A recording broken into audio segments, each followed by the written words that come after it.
Um, Thank you for having me. I am so honored to be on the North Shore CASA board. I've probably been on it for about 6 months now, and I want to thank Allison and the rest of the CASA board for having me on the board and for having me here today. I'm so glad all of you came today. I do want this talk to be to millions and millions of teen and tween parents because it's just so important. We're talking about resilience, teen and tween resilience and how to build that, which is like, in my mind, one of the most important things that someone could talk about. So before I do that, I always start my talks or my supervision groups or my seminars with a mindfulness exercise. So would you guys be willing to do that with me for like 3 to 5 minutes before I start talking? Because I just need to do that before I start any talk. So if everyone feels comfortable, and if you don't feel comfortable, feel free to leave or put in a headset or I don't know, go like this. But I'm pretty sure all of you will be okay doing this quickly. So I'm going to ask you to put your feet flat on the floor and put your hands either on your lap or at your sides. And if you feel comfortable, gently close your eyes. But if you don't feel comfortable closing your eyes, you can focus on a spot on the floor. And let's start by focusing on the breath, because that is something that is with us all the time. And all I want you to do is just focus on the breath as it moves in on the inhale. Notice how it changes into an exhale and follow it back out. Now don't change the breathing in any way. Don't judge the breathing in any way. Just notice the breath, that's it.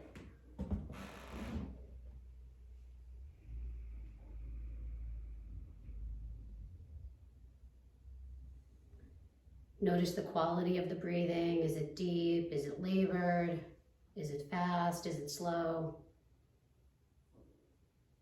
What is your body doing right now?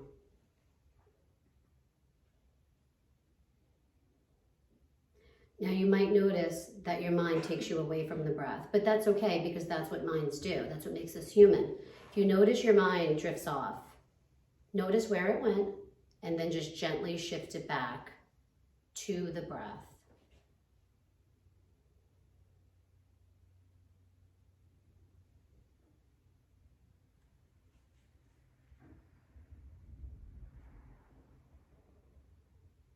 Because the past already happened and the future is not even here yet. So that all you have right now is this moment.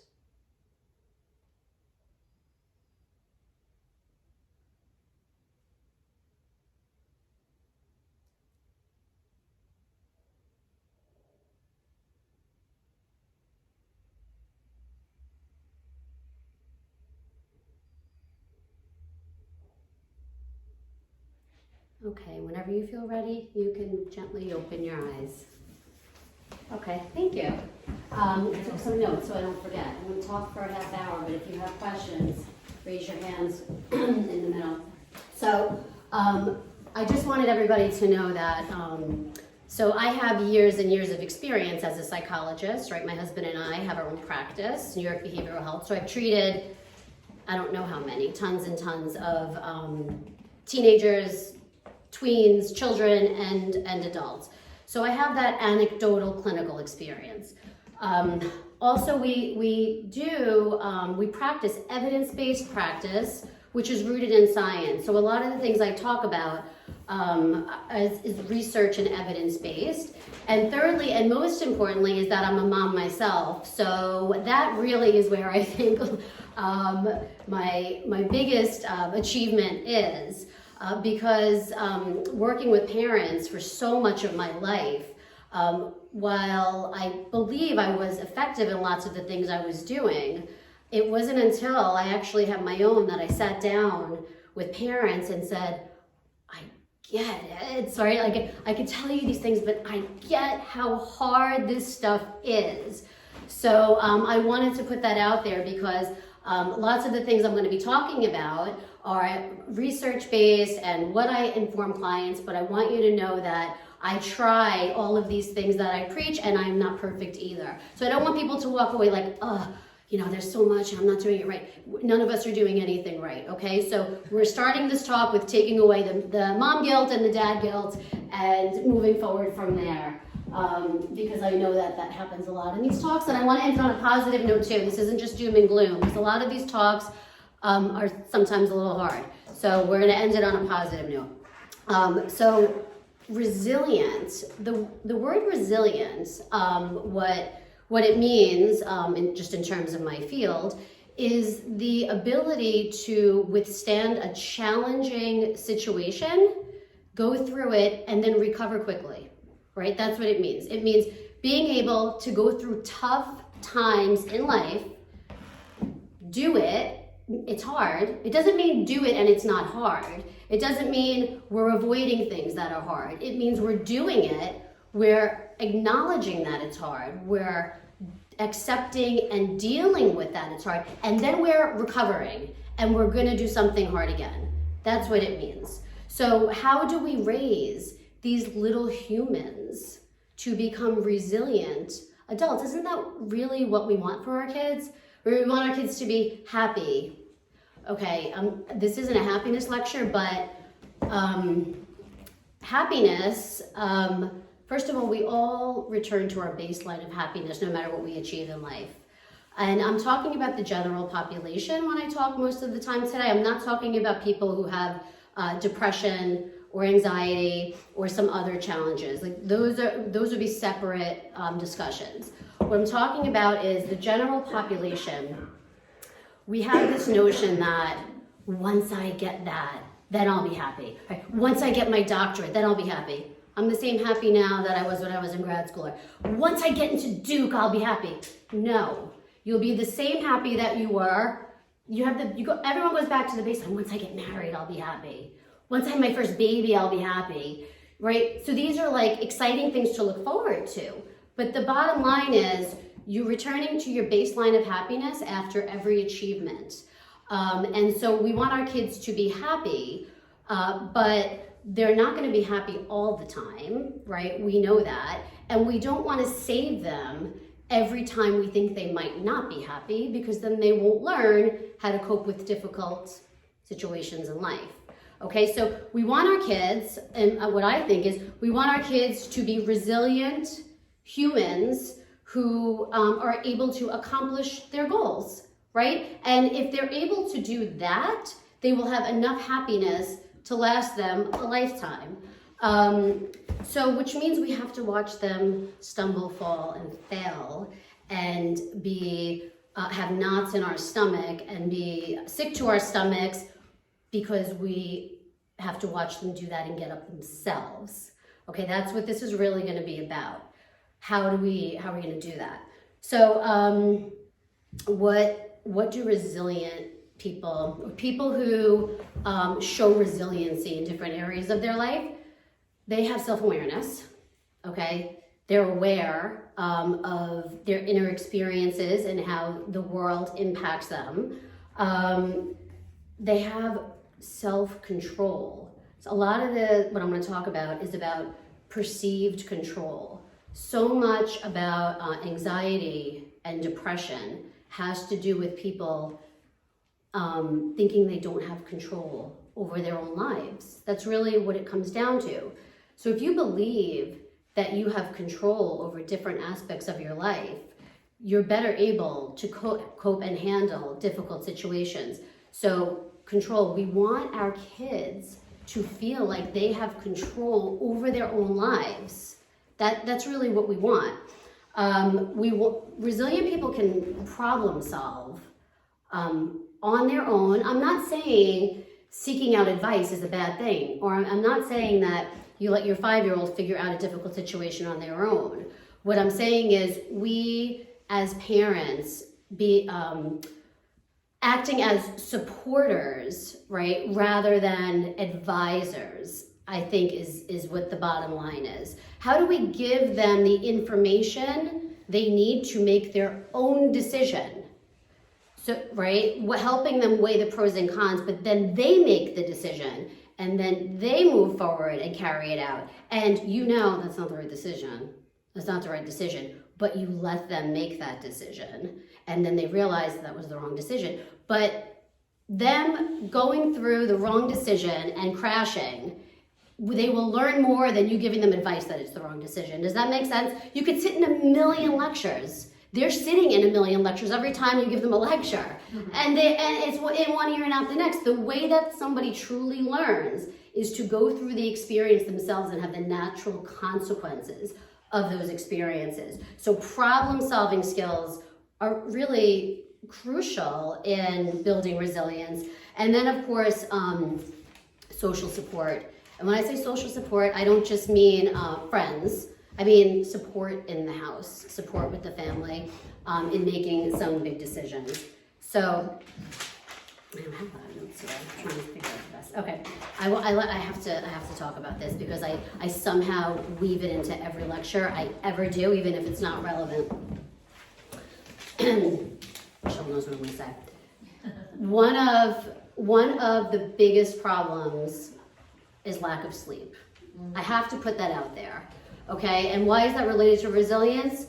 Because if you're sleep deprived, your brain is not, we all know, your brain is not functioning. And if your brain is not functioning well, and I can get into the neuroscience, but I don't think we have time for that. If your brain is not functioning well, how well do you do with making a decision, problem solving, being able to regulate your emotions? Not good, not good. Like we all know it, right? I mean, if I'm sleep deprived, I am nasty. Like I can't function. Okay, so I have to weave in the sleep because it's something we call a vulnerability factor. Okay, and what vulnerability factors are you're going through your day and vulnerability factors increase the chances that you're going to have a negative emotional episode. And one vulnerability factor is lack of sleep. So why are teens and tweens, this could be an entire lecture in itself, getting so much less sleep than they biologically need? I mean, I almost think it's more important than food half the time.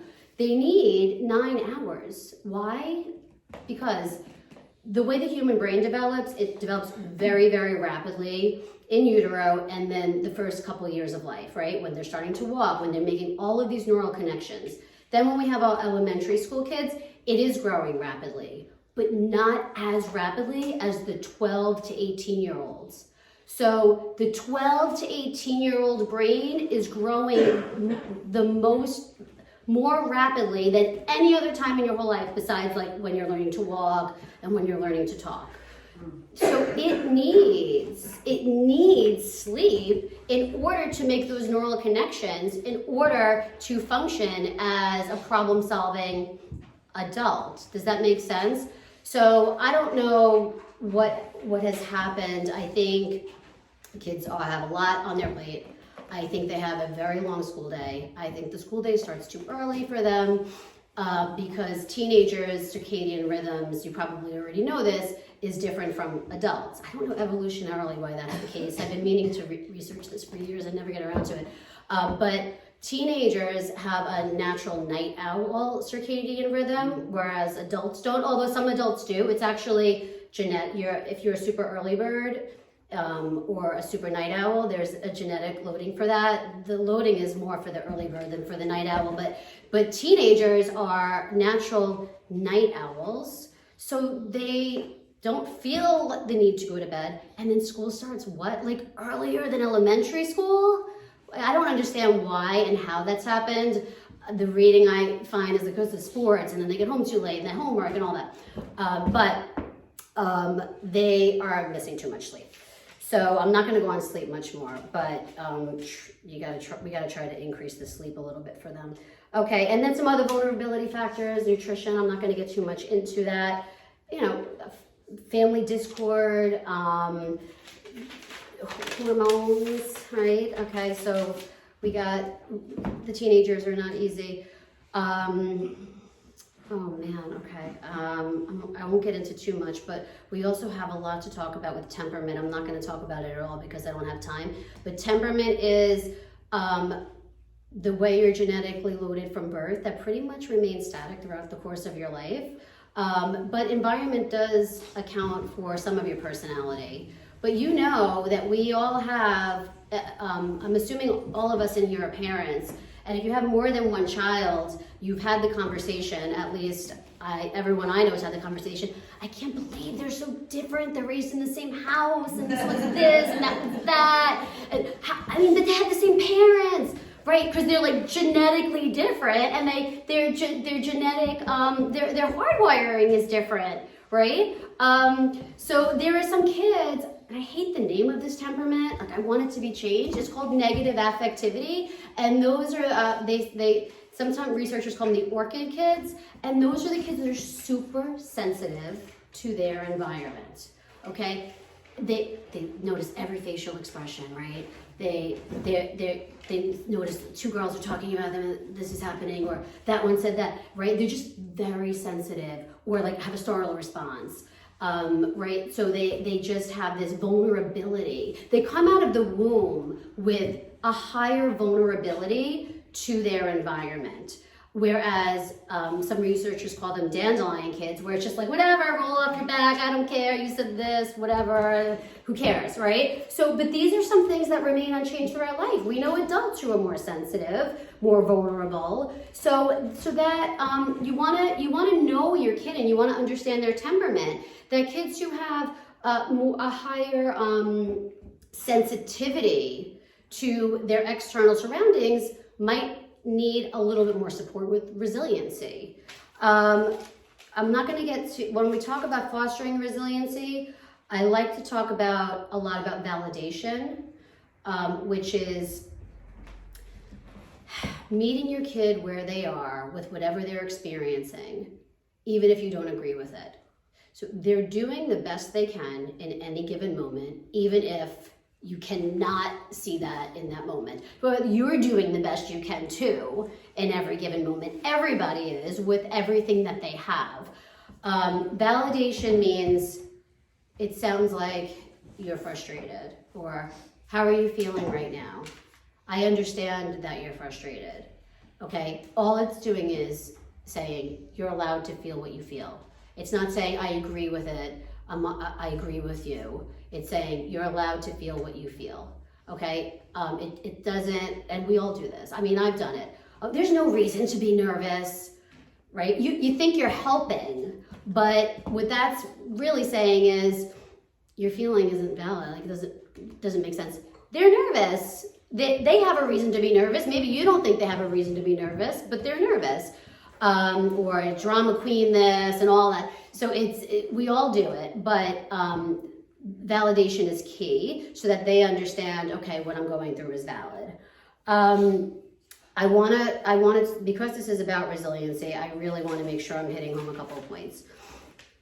So resiliency means your child can solve problems and cope with hardships on their own and then bounce back and do something else. Did anybody ever hear the term self-efficacy? It's one of my favorite words. Okay, this is what self-efficacy is. You know what, let me just give you a little example. I like this example. It happened to me, I think during the lockdown, and I'm like, oh, see, that was self-efficacy. I was on my computer and I was trying to figure something out, right? And I'm not as tech savvy as my husband. And what do I do every time? I go, Ryan, because our offices are back to back, and he comes in, he fixes it, and he goes away. He wasn't home. If it was during lockdown, he was probably downstairs with the kids, and I was upstairs. And I fiddled with it, and I was just so frustrated. And then I figured it out on my own. And I was like, I just figured that out on my own. I had this moment of internal pride, I just did that. And I was like, that's self-efficacy. I just had self-efficacy, and that's the example I'm going to use. So now I try to notice when I'm feeling it. Self-efficacy means you believe that you can achieve your own goals successfully because you have, And then you will do more in life. What self-efficacy is not is your parents doing something for you and depriving you of the opportunity to do it yourself. Because then, while it's done, right, your goal is met, yay, it's finished, you didn't do it yourself, so you don't have the self-efficacy, right? So then the next time you have to do something, Mom, can you help me with that? And then the next time, Mom, can you help me with that? Right? And so then our teens and tweens are drained of self-efficacy. I'm seeing it over and over and over again. I have so many clients in their 20s who can't function. I don't know what happened in that generation. I have to like figure this out. But can we change it for the littler ones, please? Because there aren't enough mental health professionals right now to deal with what's happening. We have a waiting list of people because no one's functioning. They're kids in their 20s who can't do anything. And I don't know what happened. It's like, for some reason, there's this over-involvement and this overdoing. And then these kids are like in their 20s like, oh, I don't know how to do it. Like, because they never had the opportunity. They're super bright, super smart, super capable, but they never did it. How are they supposed to know how to do it if they've never done it? So we need to like do something now for these little ones because this is not helping. So when you're building resiliency, this is what you have to do. You have to ask, when a kid has a problem, you have to ask, who owns the problem? Who owns the problem? Do they own the problem or do you own the problem? And I can guarantee that many, many parents, 90% of the time, think they own the problem. It's not their problem. The kid isn't doing the homework. Whose problem is it? Their problem. What do parents tell me? They like to give me hard questions in these lectures. Well, then they will be home and not go to college, and I have to pay, and then they're going to be living in the basement, and how is that their problem? Like that's, I know I'm going to get these questions. I get them all the time. It's their problem, okay? They leave their shoes in the living room, and you trip on them. This happened to me yesterday. And they trip on them, and you trip on them. Whose problem is that? Well, that's your problem, because you just busted your knee open. Okay, so their room is dirty. Oh, this is a contentious topic. This is contentious. This is hard. I have a hard time with this one now, I have to admit. The room dirty is their problem. Wow. This is a controversy, okay? And I have to say, this is something that I have a hard time with because the kids are still little. Although my son perfectionistically arranges his cuddlies on his bed, but my daughter's room looks like a tornado. You have to identify whose problem is it? Whose problem is it? So if it is their problem, they solve the problem, okay? How do they solve the problem? You let them do it on their own. Now, they're little. They're conflicted. They don't know. They don't have motivation. They can't do it, right? So you see they're struggling, okay? What do? You just sit there and watch them struggle and they give up? You can provide support. You can teach them how to problem solve. How do you problem solve? You can teach them. Identify the problem. You ask them. You don't tell them. Say, tell me what is the problem? I don't know. You get a lot of I don't knows. I don't know. Don't give up on the I don't knows. You have to join with them, okay? They're frustrated. They're tired. They're stressed. They have a gazillion classes. They're taking AP in second grade. I don't even know. It's too much. It's too much. I mean, it's just too much. For what? This is my new favorite question. I say it all the time. For what? I love this question. I'm going to get a t-shirt that says that. For what? Why are we doing this? It's like, why? They will be happy, resilient children if they can solve problems and live independently. Period. So they don't know how to solve the problem. So you say, step one in problem solving, identify the problem in clear and concise terms. I don't know how to do this math problem. Okay, that's problem. That's the problem. You don't know how to do this math problem. What are some solutions? Ask them, what could be some solutions to that problem? When my kids say, I don't know, I say, I know that you can come up with one solution. And if they resist, I say, how about I come up with one, you come up with one. And I have littler ones, I don't have teens and tweens. Or I'll advise parents who have teens and tweens, if they're stuck, say, let's both come up with stuff. When you come up with ideas to solve a problem, the fun part of it is that there are no bad ideas because it's a brainstorming phase.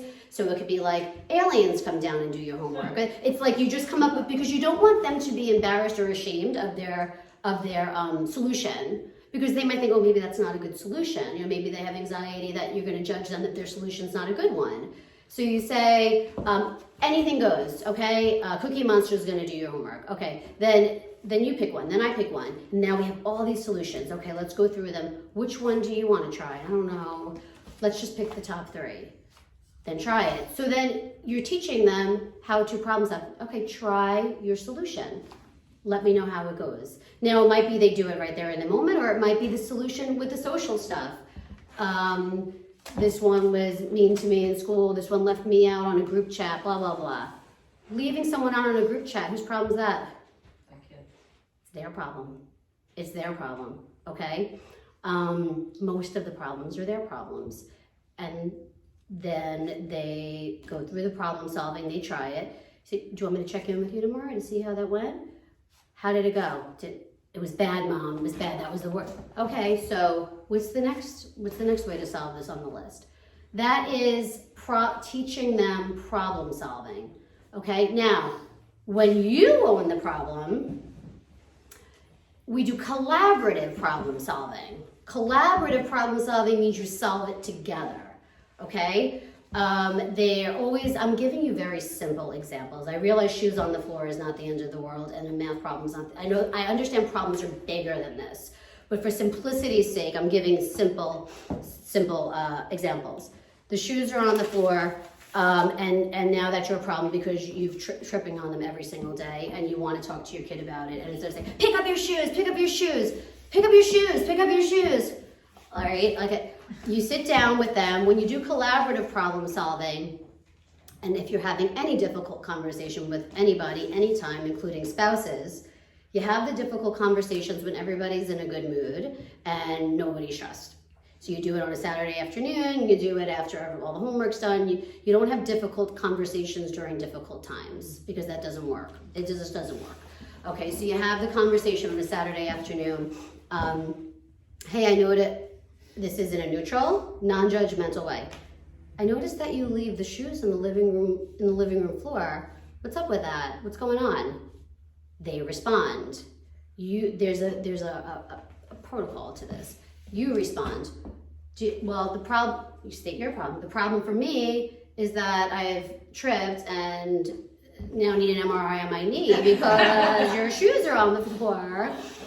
And so that's why it's a problem for me. What's the problem for you? Well, I'm tired. I have to run to the bathroom every time I come in. Okay, what do you think we can do about that? Let's think of some solutions. And together you come up with a list of solutions and you try one of them. And then you come back the next week and say, that was awesome, that worked. Or you say, you're still leaving your shoes on the floor. Okay, so collaborative means you're solving the problem together, okay? So building resiliency means you are supporting and helping your child to solve a problem on their own. You're not solving the problem for them, even though 90% of the time you're gonna know the right answer before the question comes out of their mouth, right? Because we all know what's best. But in reality, you might not. Because we don't really know our kids as well as they do. Does your parents know you as well as you know you? They might know you really well, but you know you the best. So they are the best people to make decisions about their lives. You don't always know what's best for them. Sometimes you might. Look, I'm not saying they say, I want to eat cupcakes every night for dinner and run in the street.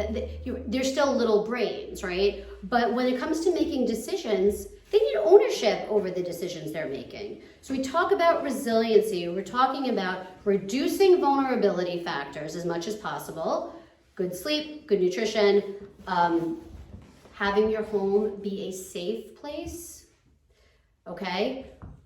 That is really important, okay? Kids need a safe place. They need a safe place. They need to feel as though they're protected and they're safe.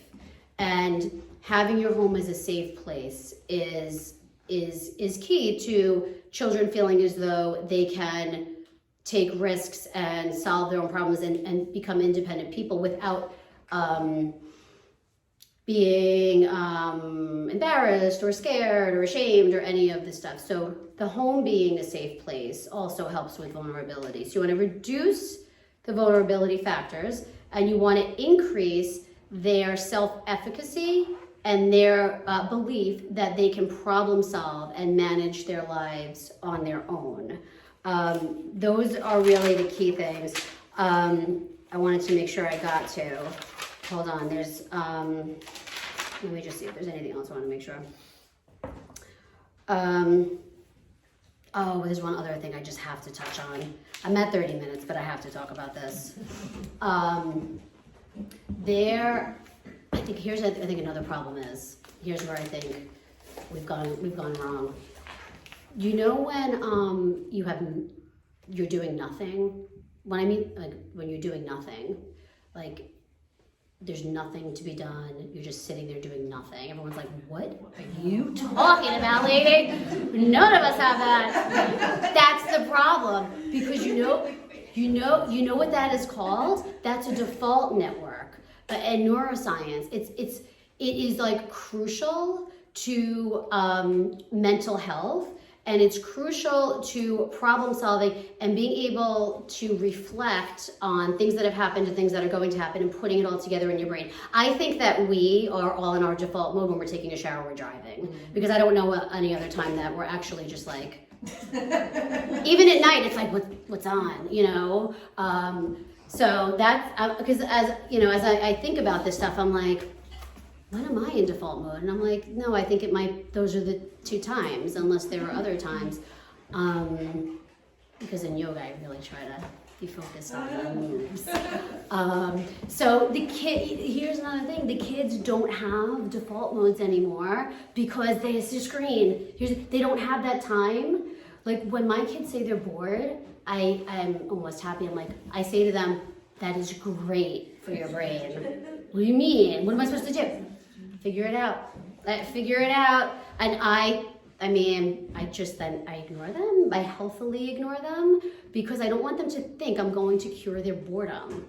Because they have to figure out how to cure their own boredom. And boredom is really good because it puts you in a default mode where you're working things out. If you're constantly in front of a screen, you're totally deprived of the default mode. That's bad. It's not good for mental health. It leads to increases in depression and anxiety. So I think one problem that has happened with this, I was saying the 20-year-olds because I just see it so much, is that I'm trying to think, like, when did social media start? When did the iPhone start? And I think all of those kids have totally been deprived of that default mode and not able to just sit and reflect on things because every 2 seconds there's a screen. So I am blaming some of it on screens. I am, and I'm blaming a lot of it on social media too. Huge problem. So we have to figure out something. We have a lot to figure out, but we have to start somewhere. So the screens are out of control. The social media is out of control. I'm not saying they don't get screens or they don't get social media. I'm saying there need to be limits. It needs to be monitored. There needs to be regulations, something. It's just a little bit too out of control. Okay, I wanted to make sure I talked about the default mode, so when you leave here, I want you to go home and do nothing for 5 minutes. Okay, and just so you know, many of you probably already know this because this information came out years ago. The adolescent brain develops until age 25, the prefrontal cortex, which I remember when I first found out about that. Like the biggest development, like I said, is between 12 and 18. But you're actually still an adolescent until 25. And then I recently read that your emotion regulation, like your ability to regulate your emotions, isn't fully developed until 32. And for men, it's like 40. Right. So lots of us still don't have that. 32. Crazy, right? Yeah. Okay, look, I'm 5 minutes over. I could talk more, but I'd like to take questions because questions lead to other good conversations. Does anyone have any questions? Yes. So, how about like when your kids go through the times, like you say, okay, the rooms, for example, you know, it's okay, good, neat, and then after some time she decides not to be neat, and then she says, I'm messy, leave me alone, which I left her alone. She doesn't want even the lady who comes and clean my house every 2 weeks, even touch her room. She's like, I don't want her to come to my room, I like my room, don't touch, and I just said, okay, I'm not gonna touch it. But I mean, of course it bothers me like crazy because it's messy in a room, but just, is this like up and down, or it just happens in the kids, they go through phases? Yeah. Oh, well, it depends on the kid. Okay, totally depends on the kid. But before I answer that, I'm videoing this, so if any of you ask a question and don't want it on the website, let us know and we'll chop it out. Okay? I mean, the camera's not looking at you, unfortunately, it's right on me. So it hears your voice, but if you don't want it, let me know. So, okay, so they go through phases for sure. They have their own little personalities for sure. Some people come out of the womb liking things nice and neat, and some just don't care. And they do go through phases, but the room cleaning thing is I'd say it's a back and forth. So some people argue the room is 100% their problem. Now, look, and I'm saying some people argue because I'm not totally on board with that yet. I have a hard time with it.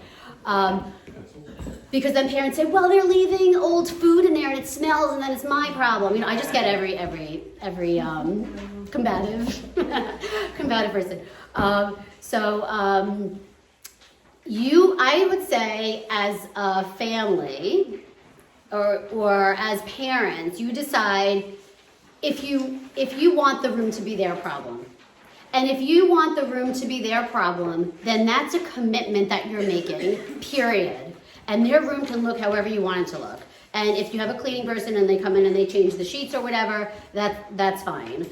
But you make the decision, the room is their problem. Now, if you really have a hard time with the room being their problem, I'm not going to stand here and say the room is their problem. There are many parenting people and psychologists who would disagree with me and say the room is their problem.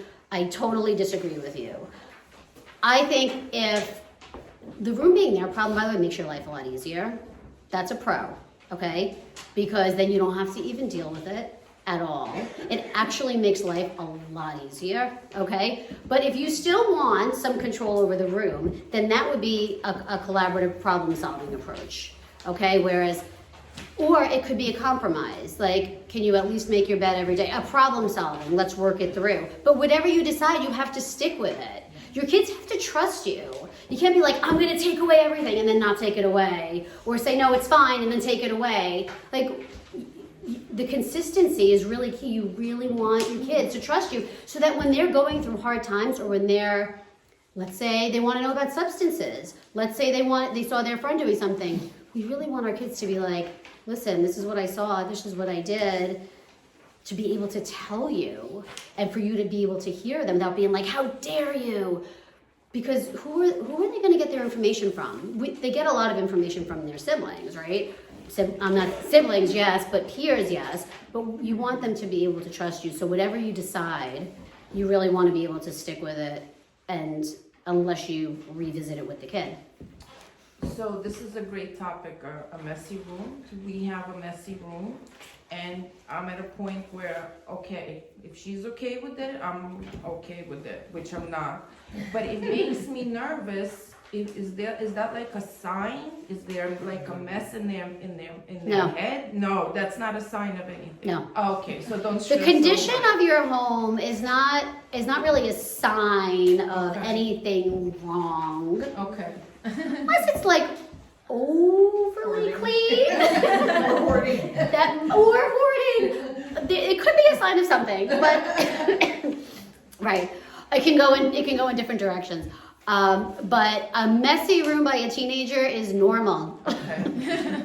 That's in the normal range. Okay, so rolling off of that, Yeah. so like we're in school, my son is a messy room and he has an unorganized desk. Okay? In school or at home? In school. Oh, That's okay. come back to me from the teacher, right? That's his problem, obviously. Mm. But it becomes my problem because there's things he forgets from school that I have to bring, like things like that. Okay. So what's the problem then? I feel like it's all related. It is, but when we do problems, it's got to be one isolated problem. So it could be you forget stuff is the problem, not the messy room is separate. Because if it's all together, it's too much. It's too overwhelming, right? So it's very, very isolated. It could even be you forget your instrument, or you forget your homework, or you forget your pencils. But it's a very isolated, and it's a conversation. That's his problem. Becoming my problem. That's his problem that he forgets. No, not yours. His problem. And you don't have to go bring him the stuff if he forgets it in school. Yep. Never bring the stuff. Because that's basically teaching his brain, if I forget it, I'll be saved. I'll be saved. Yep.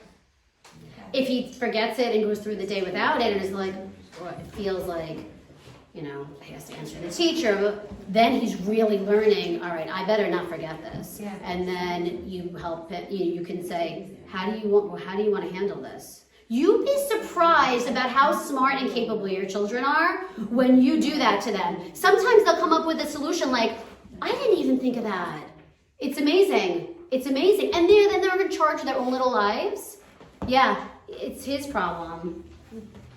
I just wanted to, my oldest, who's going to be 21 in a couple weeks, when he was in 4th grade, his elementary school teacher, who I would thank to this day, said, do not bring one more thing to the school that William forgets. Don't do it. There will be consequences, and then he will learn. And that was such a great gift from the teacher to let me off of, which really brings me to my question, which is, like, you really touched on it, how much of this has to do with our desire as parents to fix, to perfect the look, whether it's the messy room. What does that say about me as a mother if I have this messy room in my house? This is if correct. My kid is This is forgetting all correct. this stuff, if my kid, blah, blah, blah. And it's reminding me of another great speaker we've had for CASA Coffees, Ellen Gottlieb, who really Totally. talks about parenting. And I just wanted to get your impressions on that issues, like how much of it is our problem. So listen, this is why I developed I developed a parenting program. It's called Mindful Mama. It's like almost launch,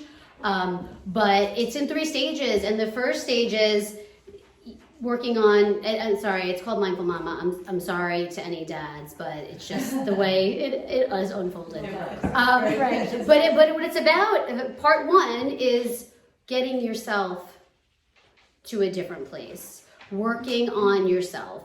Because I don't even want to address the other parenting stuff until I understand why I'm doing the things that I'm doing and how I can incorporate mindfulness and different techniques into my own life so that I'm getting myself in a different place. My self-awareness is heightened, okay? I understand why I parent and why I behave and why I act the way I do, and I know how to cope with difficult things myself. That is step 1, 100%. And then step 2, how do I teach to my kids? And step 3, how do I apply to parenting? So that's what this parenting program I'm developing is about, because that's 100% it. Why? Do you know that? I forgot the exact percentage. It was a really good study on it maybe like 10 years ago. It's like 90-something% of parenting is based on only one thing: the parent's emotion at the time. The parent's emotion at the time. All this parenting stuff and do this and do that, it boils down to how you're feeling in that moment, and then you behaved in a certain way, and then you parented. And what emotions are showing on your face, which is a hard one because we don't know what emotions are showing on our face because we don't walk around with a mirror all the time, right? And how are we acting, and how are we speaking, and what are we implying? All of this stuff. And then behaviors, like voluntary behaviors, like parenting. Where is it coming from? What are we insecure about? We're worried that other people are going to judge our homes in a certain way. We're worried that other people are going to judge our parenting. If our kid misbehaves, is it a reflection of us? What does that mean about us as parents?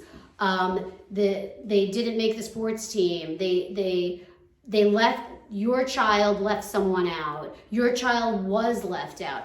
Why? They are reflection. We believe that they are reflections of us, When in reality, they are their own people with their own lives, okay? And they behave all day long without us there. They have like totally separate lives. We think we know everything that's going on. They have a whole life, hours and hours a day without us there. So yes, that I think is the biggest component, is we getting ourselves in a place where we are more comfortable. I feel like it's a lot of the parenting trying to one-up each other. I'm experiencing now that with my 13-year-old. It's like you throw your kid a party, they want to throw a better party. Or like my daughter got tickets with a bunch of girls to the Taylor Swift concert. And apparently they all need a costume, a Taylor Swift costume. They all have to dress up like a different album. So somehow it's my problem, and I'm on Amazon searching, we're gonna spray paint this, and we're gonna do this, because I see, at first I was like, whatever. But I see the other girls, the parents are going all out for these outfits, and I don't want her to be the only one not having something. She's not gonna fit in, and she's gonna feel terrible. So now, is it my problem, or is it her problem? Well, is it a problem? If she goes to the concert and everybody was dressed up and I was just wearing a t-shirt, Well, look, I get it. Because you don't want your kid to then be the oddball, right? To then be the oddball and have a challenge that they don't necessarily need to have. Like, there are enough challenges. I mean, my opinion is that there are enough challenges in life just being a tween that when it's a situation like that, what would be the point of not dressing the kid up to be like the others when you can do it? I mean, it's different if you couldn't do it, but if you can do it. Right. So it's just like, is that a struggle for her? Is that a problem for her? Or is that just like, this is what adolescents do? This is what we do as parents. I my mother was not involved. No, none of our mothers are doing it. None of our mothers are doing it. We're over-involved. So I just feel like, No. I'm killing myself on Amazon at like 11 o'clock at But night. why are we all doing this? We're all doing this. It's contagious. Parents are competing with each other for their child to, be on the top. I don't know. And it's with sports, it's with fashion, it's with like everything. And that's why we have a mental health crisis on our hands. And just keep going, when you do one, you want to do another one. Yeah. I think it's because we're concerned about what the consequence will be. So I'll use Taylor Swift. The consequence is she's going to be the odd man out. She's not going to have the boa and the cowgirl hat. Right. If you don't bring the trumpet, there's a consequence. Your music teacher is going to say, sorry, Cece, you're now not in the ensemble. If you don't bring the lacrosse stick, you have to run 2 pondos, 2 laps, 2 miles. And you don't want your kid to feel, I don't want her to run, I better bring the lacrosse stick. So you compensate, you go extra because you don't want your daughter left out. So now you're on Amazon at 2 a.m. trying to prime it to the next morning so you have so we're enabling, we're doing extra because the consequence is going to affect your child, not you. Not your wallet, They're gonna be embarrassed. but They're going to be tired, running, extra, man out, whatever it is. So you put up to save that. Well, That's how they learn. That's how they learn. This is what we're not supposed to be doing, but we do it. Right? that's how they learn. Yeah, I think too many parents don't really do that though. That's true.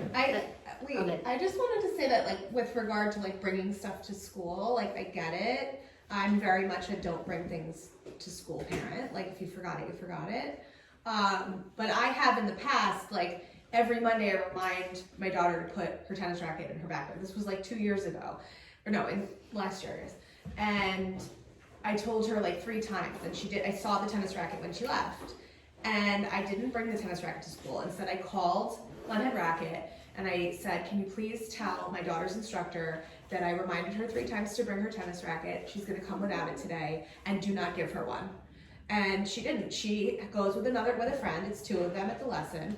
And he let them take turns with the racket, or she sat on the bench. And guess what? That tennis racket is in her backpack every Monday morning because she was like, Mom, why didn't you bring my tennis racket? And I was like, why didn't you put it in your bag? Like, that was her problem.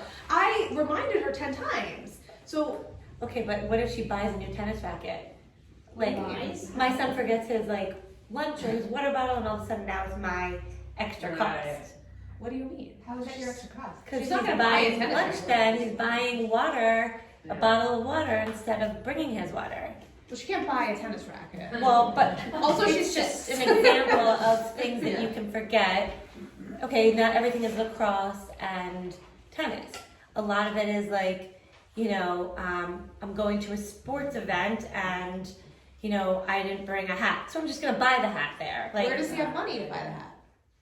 well, at school there's a school box, and as they get older, there's going to be a Venmo, whatever. So then they pay for it. Right. Like I'm So saying, that's like, your money. No, so don't put money on it. Mm-mm. No, it's not. Their money, It's Yeah. their money. their money. My kids. Like you can put a certain amount on it and say, well, when it runs out, it runs out. I mean, I don't know. My Maybe daughter's it's parents so have credit Extra cards that come out of their parents' I didn't know account, that was they have the funny. Apple Pay. Well, that's why those parents aren't here. No, I'm kidding. Exactly. I have a question just about the rooming, because I think everybody, or About the what? the bedroom being messy. Bedroom, yeah, yeah. Right? So as much as it kills us, like, you know, it's your room, I get it, you know, and I remind them, please put your clothes away, like, you know, it's my job as a mom, fold your clothes, put it in your dresser, it's your job to make sure it goes into the drawers. And I told my son, I'm like, unless you put your sweatshirts in the hamper, because that's what I'm gonna bring downstairs to wash, I'm not washing it. So if it's next to the hamper, I'm not putting it in. And he had to wear a dirty sweatshirt the other day because it was in the garage floor. How do you feel about that? Yeah. I'm fine with that. How did he feel about it? He didn't care. I'm like, Okay, fine. as long as you don't It's his care, life. then it's fine, right? So I keep telling your kids that, you know, like make your bed in the morning, because as soon as you wake up, make your bed, it's the first accomplishment of the day. Here you go, already got something done, right? Brush your teeth, like, just get those little steps, and I tell them all the time, it's your job to keep your room clean, and I'll clean it, but I won't put stuff away, your desk will be messy. But when you go to sit down to do your homework, if you have an organized desk and you know where everything is, it goes so much smoother.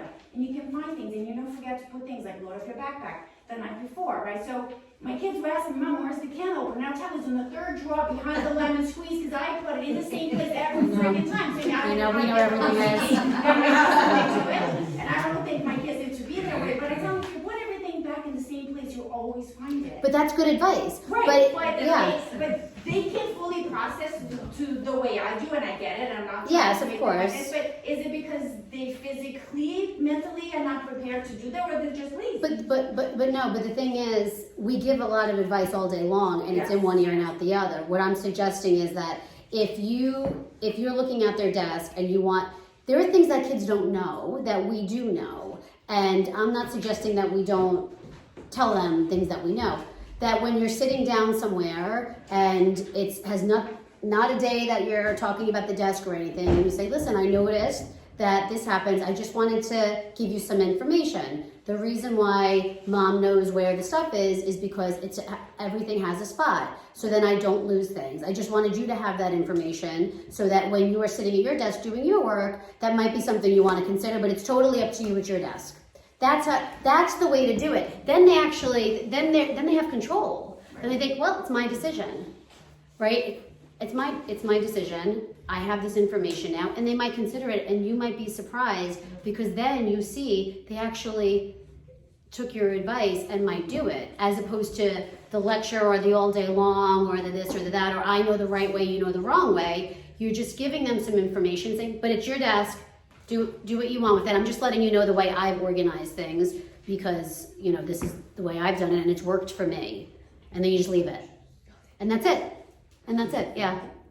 So my question is kind of on that self-resiliency that you spoke, or self-efficacy Yeah. that you spoke about. So you said a lot of the older kids, like in their 20s, don't have that. So my question is, what is it that they're lacking? Because when I read some articles, they spoke about, and also like about raising independent kids. Like a lot of these older kids, they don't know how to do laundry, fold laundry, take the garbage out, load a dishwasher. So when my kids want to go like have their screen time, I say, you know what, I'm gonna do 2 loads of laundry. I want to teach you how to fold it. I want you, like I tell my daughter, you find your clothes. I tell my son, you find, they're tiny, like his shorts, his pants. I'm gonna show you how to fold it. You do yours, and they are the same thing. I'm like, to me, those are like important tasks that I think at like 7.5. Who owns that problem? I guess it's my, I don't know, actually, because to me, I feel like. It's your problem because you're doing the laundry. So you would do collaborative problem solving with them then. Okay, so. You you're wouldn't saying- say, I need you, you say, I need you to do this. It would be, you're sitting down with them, right? Maybe one at a time, or it could be together, it depends on the Like, dynamic. the problem is the laundry needs to get folded. Yeah, the problem is, I have a lot of things that I do in a day. I do this, like, you don't do, you know, people say, well, you have to explain yourself, you're the one in charge. You want to have mutual respect between parent and child, right? Mutual respect. Right. So yeah, you're explaining yourself. I have this, I do this, and there's a lot of laundry in the house, and I can't keep up with it anymore. So do you guys have any suggestions? Because I can't do it anymore. I'm gonna continue folding my laundry, but do you have any suggestions about your laundry? Keep it in a pile, like you. But let them keep it in a pile. It depends on how old they are too. Like 7.5 and 11. Yeah. So, but I guess like the real, what? My girls do their own laundry. Exactly. Oh, okay. Since 9. At that age, right. So I think the real problem for me is that I want to put off the screen time, right? I think that they should have other responsibilities that they accomplish before the screen time. And that's fine too. Because look, we watch our Netflix at the end of the day after we've done an entire day. That's Right. I mean, look, I think that works. that's right, that's should a- come first. well, yeah, because that's an independent life skill. That's what adults do. They go through their work day, they do all their schlepping the kids around, they make the dinner, and then they sit and watch TV. That's what adults do. And then if that's something you're instilling in your kids, like you do all the stuff, you do all the work, and then you can have some screen time at the end of the day. That would be a typical way a day unfolds for an independent adult. So I'm wondering though, just when you first presented it, is it something that's already, like the laundry, it's already happening in your house, that they're already doing it? Or is it something where they are said, nothing's going on really in the house, they say they want screen time, and suddenly at that moment you're saying, no, because I want you to do laundry. And it's kind of out of the blue, and so they feel a little bit, Like side. that's not yeah. quite fair. Right. Because now you're suddenly something totally unrelated that you didn't say they had to do before. Right. Now they're having to do laundry. You're going to have a huge fight, I feel like. Right. Yeah. Or if it was something that was already established beforehand, when everyone's in a good mood, like you said, a Saturday at 2, you talked Like about a precedent, what you're your saying. responsibilities Right. are, and you never watch TV before laundry. Or, Right. you know, whatever their Right. Whatever Chores- their chores are. right, chores are. Mhm. Right, set a precedent. We've had Exactly. that conversation multiple Yeah. times.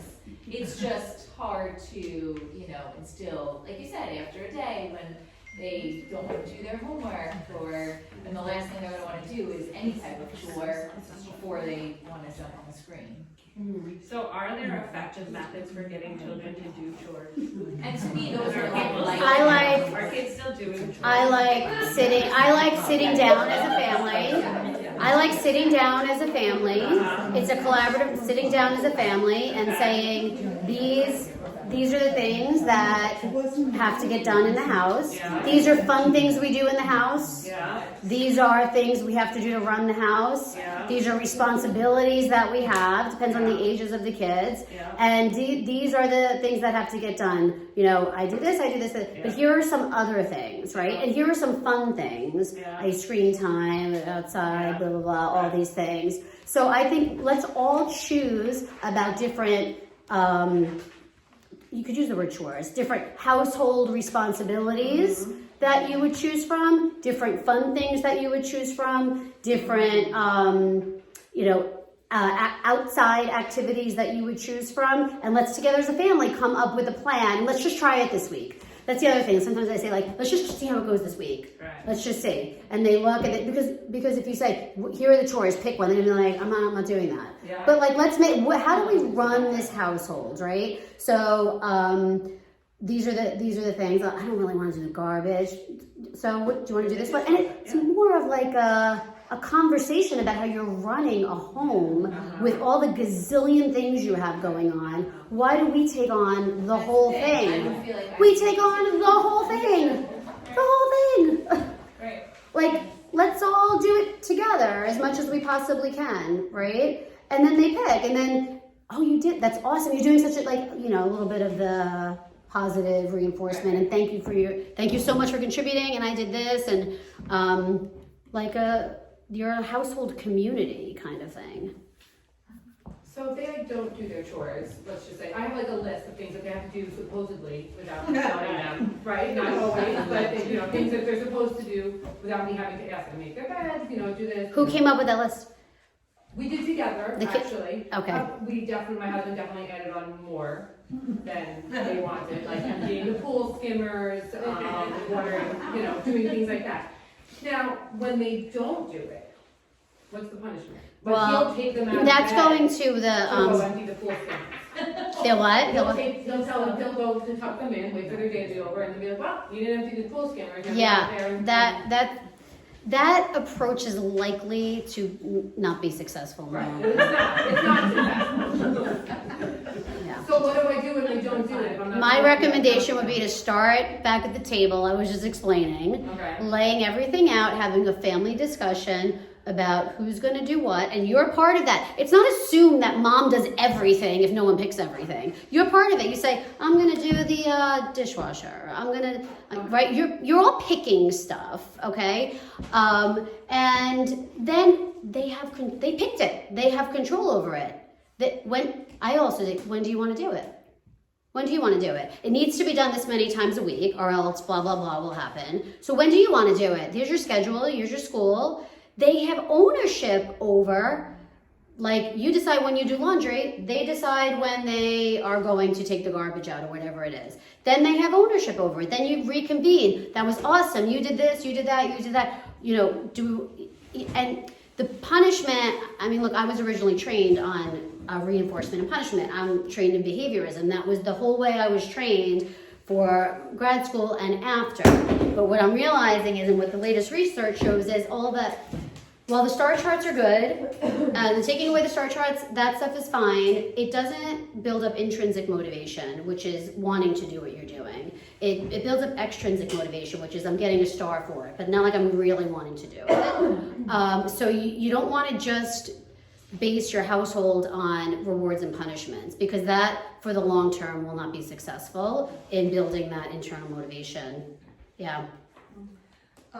We out of time, Nelson? I'm just gonna suggest maybe 2 more questions, and Okay. then everybody's welcome if you want to stay. Ask Jolie. You know, we'll stay in chat, but maybe 2 more Sure. official Yeah. questions. I just wanted to say with regard to chores, like maybe it helps, like my daughter's really into her clothes, like she's turning 7 and that's like her thing. And she gets annoyed if like I have 2 girls, so we have so many clothes, like it's so many clothes. And so she'll be like, Mom, like I really want to wear that pink shirt. I'm like, all right. So we got to this point where I was like, okay, if there's something that you really love and you know you want to wear it the next week, like just put it into the washer. Like instead of putting it in a basket, like I do the laundry on Thursdays. So throughout the week, like she'll just throw things into the washer. And like a lot of times I'll take them out and like it becomes part of a different load. But like she knows to do that. If there's something she knows she's going to want to wear again sooner, she puts it in the washer, and it has just become a habit. Yeah. Like, and the reward is that then she gets to wear that shirt. But that, I was going to say, the natural consequence right. is that she's getting rewarded. Right. Like, you don't have to give her a like, star. right, She's like, naturally. I don't know what shirts you want to wear. Like, and you know, they're little, so like in school they have the spirit days and the yellow day and red day and blah, blah, blah. So like if she's aware of her own schedule and it's important to her, then she kind of owns that by having that chore, I guess. Does that Yeah, make I sense? agree with that 100%. Mm-hmm. Just getting back to resilience, so I have, one of my boys is very, like when he gets frustrated about something, if he's like, I don't know, doing a task and he can't solve it on his own, he gets really like angry, stopping his feet, sometimes I'll throw his pencil across. Yeah. And I don't want to feed into it, like in other words, like try to fix it like you say, but I want him to learn how to handle those emotions where you're allowed to be frustrated. I tell him, you're allowed to feel frustrated, you're allowed to feel upset, but you can't get angry or throw it, but I don't know how to get him to like figure out on his own, like not to get so upset, so physical about it, learning how to take that frustration and figuring it out in like a better way. Does that He would need like emotion regulation skills, but in the moment wouldn't be the time to teach it. Again, on a day when he doesn't have homework, now that I noticed that when you're struggling, you do this. What's going on for you? Some stuff comes out that didn't occur to you. It might be, you don't know what it is, right? And you have a long conversation with him about it. And then he might need some skills. He might need some different kinds of self-talking skills. He might need some emotion regulation skills to help calm his body. I mean, there are a bunch of skills that he could be taught, and then he could choose from which skills would be helpful to him. Not all skills are helpful to everybody, but bringing his awareness to it, and so that he knows you're there to support him and help him, not to fight against him, or also you don't want to be like enabling it in any way, right? That's what I'm starting to tell him. Like he'll be like yesterday, he was trying to put together like some little bookcase that his father got him, and he couldn't get the screw in the right position, and he was getting so angry, and he was like yelling, and I'm like, okay, you can't do that. It's not okay to be so angry. I'm like, it's okay to feel frustrated. It's okay to find it like difficult, but and that's what I'm saying. So I don't know if Can I just say how I would rephrase that? Yeah. I would say something like, absolutely. So I'm trying to figure out like what would be. how are you feeling right now? Because it is okay to feel that angry. You may not agree with it, but it is okay for him to feel that angry. Okay. How are you feeling right now?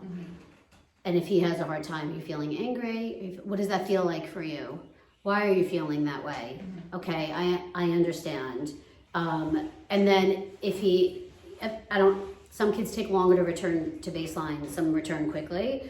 When he's at a calm place, you revisit. What happened? What was going on for you?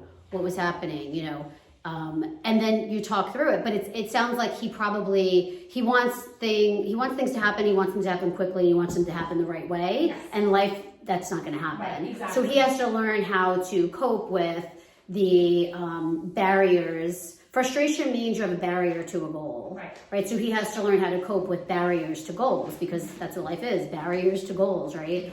And then you teach him different ones, and then you have him select and have him try it, and you know, it's a process, but the validation of what he's going through in that moment. So in that moment, ask him how he's feeling. How do you feel right now? And why do you feel that way? And then just kind of start. Just go with him. Yeah. You're just like using your mom gut and going with him. Right, trying to like bring him down, like you said, to his baseline. Because that's the thing, I don't want him to get like, you know, overloaded, because he tends to. Yeah, do you want to take a break? What do you need right now, right? Do you want things like that? Okay. I think we have just, I guess, I just want to add on that situation. Okay. So in that situation, because I have a friend going through that with a little kid, 4 years old, like, do you step that child away from the situation, have them return to their pace, and then go back? Do you talk through the feelings and then like, let's go take a walk outside or ride? well, if they're escalated, I wouldn't have them continue doing the screw thing. Right. Yeah. Well, not because it's dangerous, but because you can't. No. Exactly. Right. Exactly. Yeah. Remove them from the situation and then go back. Well, I mean, look, if they're doing homework and they're frustrated, I mean, you don't have to necessarily like remove. I mean, you don't want to make it like. You want their brain to calm, and every kid calms in different ways. There are different things kids do to calm. So if you think maybe saying you want to go to your room, or do you want to go in the living room, you want to calm, then you would encourage them to do that. If sometimes they just get away from, I don't want anybody near me, they want to stay where they are, then they do that. Wherever they want to be, to de-escalate is what you would do. Because I just didn't want them to feel like, again, like I'm fixing their problem. Like I want them to learn how to work through their frustration. But you could give them tools, right. But then it's their job to use the separate tools. Time. Okay. Yeah, separate time. Okay. Separate time. Okay. Yep. Thank you. Well, Renee, you want to talk to Jolie after? Sure. Okay. All right. I want to be respectful of the space. Can I get his email on this? I forgot. I'm so sorry. I should have passed it around.